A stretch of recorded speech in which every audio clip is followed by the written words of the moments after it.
Ako, nagtataka nga ako kung bakit ang karamihan ng mga Chinese na nagpunta rito may pera eh. Oo. Samantalang doon sa China, Madam Speaker, naghihirap po ang mga tao doon. Ang mayaman doon yung members lamang ng Politburo na wala pang 3 million.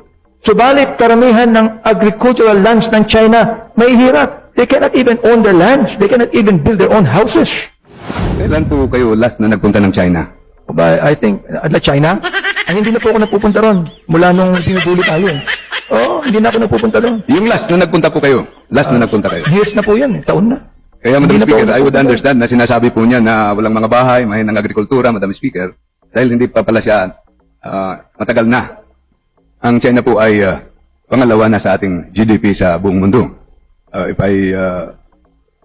Siguro mga 20 billion to 24 billion trillion pala. Na. Kaigit na.